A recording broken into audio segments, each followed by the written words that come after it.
bersama kami di CNN Indonesia Newscast. Dihapusnya ketentuan pembatasan penumpang pada transportasi umum dan kendaraan pribadi oleh Menteri Perhubungan berpotensi membuka celah bagi masifnya penyebaran COVID-19 di Indonesia. Protokol kesehatan pun kini wajib diterapkan secara tegas, khususnya oleh operator transportasi yang melayani penumpang jarak jauh seperti maskapai penerbangan dan PT Kereta Api Indonesia. Lalu apakah sudah siap transportasi publik kita menyambut new normal di masa pandemi COVID-19? Kita akan membahasnya malam hari ini dengan para narasumber yang sudah bergabung dari luar studio melalui sambungan Zoom. Ada Pak Dadun Kohar, Direktur Kelaikan Udaraan dan Pengoperasian Pesawat Udara Kementerian Perhubungan. Selamat malam Pak Dadun. Selamat malam Mbak Rifana. Oke, terima kasih sekali Pak sudah bergabung. Dan kemudian ada Pak Joni Martinus, Vice President Public Relations PT KAI. Selamat malam Pak Joni. Selamat malam Mbak Rifana, salam sehat selalu. Oke, dan juga sudah bergabung Bayu Sutanto, Sekjen INAKA, Asosiasi Maskapai Penerbangan Nasional Indonesia. Selamat malam Pak Bayu. Selamat malam Mbak Rifana. Oke, saya mungkin langsung saja ke narasumber saya yang pertama, Pak Dadun dari perwakilan Kemenhub, bahwa Permenhub nomor 41 tahun 2020 ini menghapus ketentuan soal pembatasan jumlah penumpang. Untuk Anda khusus yang Kementerian ataupun Dijen Perhubungan Udara, apa pertimbangannya Pak? Sementara kasus jumlah positif di Indonesia ini terus naik Pak Dadun. Terima kasih Mbak Rifana. Ada beberapa pertimbangan di dalam menerapkan PM ini. Yang pertama dari sisi referensi, bahwa penerapan penambahan kapasitas penumpang pesawat udara yang ditetapkan pada Peraturan Menteri Perhubungan PM 41 tahun 2020 dan Surat Edaran Direktorat Tindak Perhubungan Udara nomor 13 tahun 2020 tentang operasional transportasi udara dalam masa kegiatan masyarakat produktif dan aman dari coronavirus COVID-19 mengacu kepada ketentuan yang ditetapkan oleh Organisasi Penerbangan Sipil Internasional ICAO, kemudian WHO, kemudian IATA, serta Kementerian Kesehatan dan gugus tugas COVID-19. ICAO, WHO, dan IATA, Kementerian Kesehatan, dan gugus tugas telah meluncurkan guidance untuk pencegahan penularan COVID-19 saat on board di pesawat. Hal tersebutlah yang digunakan sebagai referensi pengambilan kebijakan yang dituangkan di dalam PM 41 tahun 2020, SE 13 tahun 2020. Demikian Pak. Iya, Pak Dadun, ini menarik sekali bahwa kemarin pada saat konferensi pers ataupun pada saat telekonferensi, Menhub Budi Karya Sumadi mengatakan bahwa load factor 50% operator tidak bisa berjalan. Break even point-nya atau titik impasnya di angka 65%. Kenapa di Permenhub tidak disebutkan saja angkanya 65% ataupun 70%? Kenapa harus dibiarkan tidak ada angka pasti untuk jumlah kapasitas penumpang, Pak Dadun? Sebetulnya di dalam aturan yang kami keluarkan itu sudah menunjukkan angka 70% untuk narrow body dan wide body. Kemudian angka 70% itu tentunya akan kami evaluasi melihat perkembangan situasi tentang penyebaran COVID. Jadi sekali lagi bahwa di dalam aturan ini ditetapkan 70% kapasitas angkut atau load factor. Oke, saya mau ke Pak Bayu Sutanto, Sekjen INAKA, Asosiasi Maskapai Penerbangan Nasional Indonesia. Apakah kemudian dari INAKA, dari maskapai penerbangan kita memang mengakui bahwa memang berat untuk load factor 50%, sehingga harus kemudian berharap Permenhubnya ini 65% untuk load factornya itu baru bisa break even point, begitu Pak? Ya, baik. Jadi memang waktu dibatasi 50% tanpa penyesuaian tarif batas atas maupun adanya tuslah atau surcharge tentu tidak ekonomis ya. Karena perhitungan break even point sekitar 65% sampai 70%. Kemudian kita juga merefer ke aturan-aturan yang direkomendasikan dengan adanya pandemi COVID ini baik oleh ICAO maupun IATA. Mereka tidak merekomendasikan untuk adanya pembatasan kapasitas. Tapi tentu itu harus disesuaikan juga dengan didiskusikan atau dikonsultasikan dengan pihak gugus tugas dan Kementerian Kesehatan terkait risiko penyebaran selama perjalanan melalui angkutan udara. Sehingga disepakati tetap ada physical distancing, khususnya untuk pesawat narrow body dan wide body, yaitu kursi tengah, karena itu satu baris kan 3 kursi, tetap dikosongkan.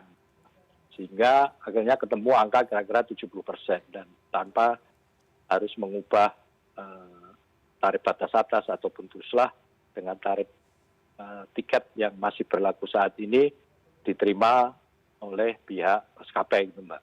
Oke, Pak Bayu, artinya kalau menurut dari maskapai penerbangan nasional kita, apakah kemudian sangat sulit begitu, ataupun ini menjadi angin segar begitu bagi maskapai penerbangan nasional kita, Pak, dengan adanya Permenhub baru ini? Ya, sebetulnya ini kan masalah fairness saja gitu ya. Insentif bagi perusahaan penerbangan untuk tetap melayani penerbangan. Kalau 50% kan secara ekonomis juga tidak visible atau tidak layak. Sehingga dengan pertimbangan dan tentu kita juga memberi masukan, pihak Kementerian Perhubungan juga berdasarkan rekomendasi dari AGO maupun IATA gitu. Pembatasan yang 50% itu dinaikkan menjadi sekarang sekitar 70%, itu narrow body dan wide body. Jadi itu pun dari sisi supply, Mbak, atau kapasitas. Demand-nya kita belum tahu, karena faktanya waktu penerbangan pengecualian kemarin, bahkan kita cek ke beberapa agen maupun baik yang agen biasa maupun yang online travel agent, sebetulnya demand penumpang masih belum bisa, walaupun dibuka sampai tujuan, saya nggak yakin kalau itu dalam waktu dekat bisa dipenuhi oleh penumpangnya. Oke. Karena kembali penumpang ini berdasarkan survei dari lembaga konsumen lain bahwa penumpang masih merasa ketakutan maupun ribet dengan prosedur protokol kesehatannya. Oke. Hanya segmen penumpang tertentu yang harus bepergian karena menjalankan usaha ataupun ditugaskan oleh perusahaannya yang akan berangkat. Kalau segmen konsumen yang untuk jalan-jalan atau visit family and relative tentu nggak akan berangkat. Oke, saya mau ke Pak Joni terlebih dahulu. Pak Joni Martinus, VP Public Relation PT KAI. Pak Joni, sebelum saya masuk ke dalam Permenhub nomor 41 tahun 2020, saya ingin tanya dulu respon dari PT KAI melihat antrian calon penumpang selama beberapa hari kebelakang ini apa? Responnya, kemudian jawaban dari PT KAI seperti apa? Antrian penumpang menjalar di beberapa stasiun, Pak, beberapa hari terakhir ini, Pak. Ya, pertama kami ingin sampaikan ya bahwa antrian penumpang pada kereta api perkotaan tersebut itu dari awal sudah kita mulai antisipasi. Kita sudah menerapkan konsep new normal yang ketat.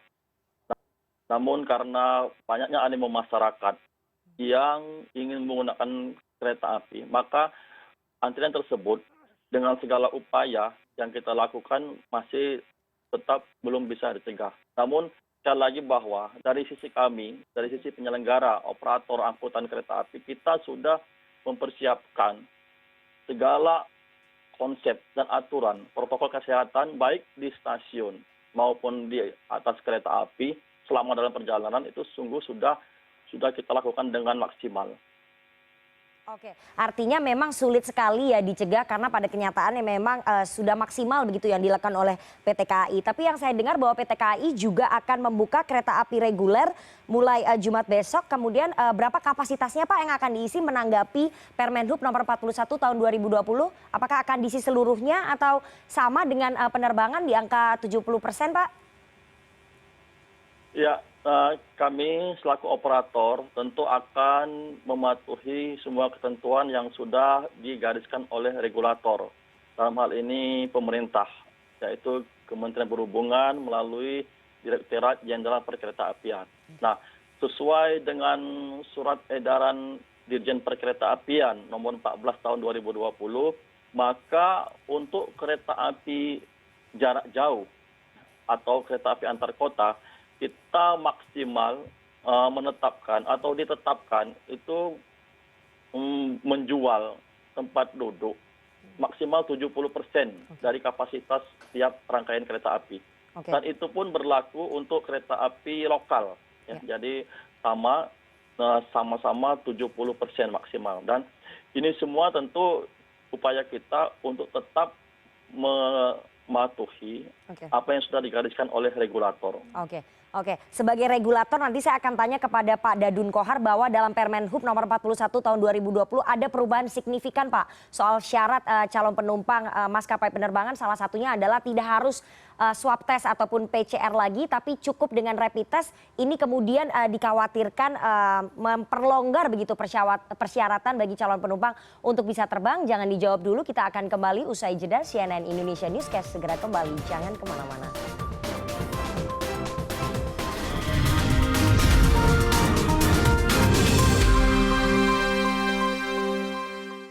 Anda masih bersama kami di CNN Indonesia Newscast dan kita akan lanjutkan perbincangan kita dengan para narasumber yang bergabung dari luar studio. Ada Pak Dadun Kohar, Direktur Kelaik Udaraan dan Pengoperasian Pesawat Udara Kementerian Perhubungan. Kemudian ada Pak Joni Martinus, Vice President Public Relation PT KAI. Dan ada Pak Bayu Sutanto, Sekjen Inaka Asosiasi Maskapai Penerbangan Nasional Indonesia. Saya mau langsung ke regulator. Tadi sebelum break saya sudah sebutkan, saya mau tanya langsung ke Pak Dadun Kohar. Pak Dadun Kohar menjawab persyaratan yang kemudian dilonggarkan di Permen Hub yang baru ini, kemudian tes yang PCR itu menjadi tidak wajib tapi bisa digantikan oleh rapid test. Kemudian itu dianggap memperlonggar persyaratan bagi calon penumpang untuk bisa terbang menggunakan maskapai penerbangan. Apa jawaban dari regulator Kemenhub, Pak Dadun? Baik, terima kasih Mbak Rifana. PCR ternyata tidak seluruhnya ada di daerah di seluruh Indonesia. Ini jadi masalah. Kemudian harga PCR itu sangat luar biasa. Bisa dibayangkan jika kita naik pesawat ternyata PCR itu lebih mahal daripada harga tiketnya begitu. Okay. Nah, ini jadi pertimbangan begitu. Sebagai contoh, beberapa waktu yang lalu saya pergi ke satu daerah, PCR yang dilakukan itu 2.800.000. Sementara tiketnya 1.200.000, hampir 2 kali lipat. Nah, ini jadi persoalan. Atas pertimbangan itulah akhirnya kita mempertimbangkan untuk rapid test. Demikian, Pak. Ya, Pak Dadun, tapi kan sebelumnya dari Kementerian Perhubungan sudah pernah membuat regulasi bahwa boleh PCR atau swab test dengan rapid test. Kemudian direvisi, hanya boleh syarat utamanya dengan PCR ataupun swab test. Sekarang direvisi lagi, boleh menggunakan PCR atau swab test dengan rapid test. Jadi ada perubahan-perubahan kebijakan dari Kementerian Perhubungan sebagai regulator yang kemudian membingungkan masyarakat. Saya kira dengan aturan yang baru kita baca, di situ dipertegas bahwa dengan rapid test saja bisa kita melakukan penerbangan. Oke, dengan rapid test saja bisa melakukan penerbangan ya. Saya mau tanya ke Inaka, Pak Bayu. Pak Bayu, dengan syarat PCR test sebelumnya itu memang berat ya. Banyak sekali kemudian calon penumpang yang tidak jadi membeli tiket ataupun membatalkan untuk bepergian menggunakan maskapai penerbangan karena mereka menganggap PCR test itu terlalu sulit dan juga terlalu mahal. Begitu? Iya, benar. Jadi PCR test ini kan tidak semua kota mempunyai fasilitas lab yang bisa untuk PCR. Kemudian yang kedua kan harganya relatif mahal dan menunggu waktunya kan bisa 2 hari, 3 hari. Kalau kita tes sekarang baru lusa atau 3 hari kemudian. Sementara kita bepergiannya sama hari berikutnya. Sehingga dengan jangka waktu 7 hari, ya kita mungkin waktu mau pulang bisa tes lagi gitu. Kembali tadi masalah tersebarnya peralatan PCR test dan mahalnya juga. Sebetulnya baik PCR test maupun rapid test yang kita tahu dari pihak kesehatan itu sama saja, itu hanya membuktikan bahwa orang tersebut diambil sampelnya pada saat itu. Tapi tidak membuktikan bahwa orang tersebut setelah diambil sampelnya tidak tertular. Oke, jadi memang berat begitu ya untuk para calon penumpang seperti yang tadi Bapak sebutkan. Tapi kemudian bagaimana maskapai bisa memastikan protokol kesehatannya, Pak Bayu? Karena kalau kita lihat itu tidak ada sekat-sekat dan kalau diisi kapasitasnya 70%, bagaimana kemudian memastikan protokol kesehatannya itu tetap bisa terjadi? Apakah akan dipakaikan face shield seperti di KRL atau seperti apa, Pak? Iya, jadi kalau protokol kesehatan, jadi yang mengatur ini kan bukan regulator transportasi ataupun kita sebagai pengusaha transportasi, tapi dari pihak kesehatan dan khususnya oleh gugus tugas penanggulangan COVID gitu ya. Jadi kita mengikuti saja gitu loh. Kalau masalah batasan 70% tentu kita ikuti. Selama ini semua anggota kita juga mengikuti. Kemudian di SE nomor 13 Direktorat Jenderal Perhubungan Udara sebagai implementasi dari PM41 itu kan juga diatur semuanya harus pakai masker, ya kan? Perusahaan-perusahaannya menyediakan disinfektan dan sebagainya. Artinya protokol kesehatannya cukup lengkap dan itu tinggal mengikuti saja. Oke, ada protokol tambahan mungkin yang akan diterapkan oleh maskapai penerbangan masing-masing begitu? Karena kan ini jumlah penumpangnya lebih banyak, artinya protokolnya harus lebih ketat lagi. Kalau tadi saya lihat laporan kawan saya, rekan saya di Bandara Soekarno-Hatta, checkpointnya saja pada saat antrean menuju ke pintu keberangkatan itu yang dulu pada saat PSBB ada 4 checkpoint, sekarang dikurangi menjadi 2 checkpoint. Nah nanti bagaimana kemudian di atas pesawat memang tidak ada protokol tambahan yang memang diterapkan untuk menjaga kepastian keselamatan dari penumpang dan juga para awak kabin begitu Pak Bayu? Sudah semua sih. Jadi untuk awak kabin kita punya panduan protokolnya. Itu mengacu bukan hanya dari regulator di kita, juga regulator kita mengacu ke ICAO maupun IATA yang berlaku dipraktekkan di negara-negara lain juga. Jadi kita ikutin aja protokol yang menurut pihak gugus tugas dan Kemenkes itu sudah memadai gitu Mbak. Dengan adanya physical distancing yang batasannya ya istilahnya dilonggarkan, sebenarnya bukan dilonggarkan, tetap ada physical distancingnya. Oke, saya mau tanya ke Pak Joni. Pak Joni dari PT KAI bagaimana memastikan kemudian protokol kesehatan bisa berjalan dengan ketat begitu karena dengan jumlah penumpang yang lebih banyak tentunya protokolnya harus ada tambahannya. Kalau tadi dari maskapai penerbangan dari Pak Bayu mengatakan bahwa kita akan mematuhi saja dan setiap maskapai sudah memiliki protokolnya masing-masing untuk awak kabin. Bagaimana dengan PT KAI? Apakah ada protokol tambahan yang lebih ketat? Karena kalau kita lihat di antrean calon penumpang saja sudah sulit untuk dibendung begitu Pak. Ya Mbak Rifana, terima kasih atas pertanyaannya. Jadi pertama kita harus bedakan dulu ya, mana jenis kereta apinya, mana kereta api perkotaan dan mana kereta api antar kota.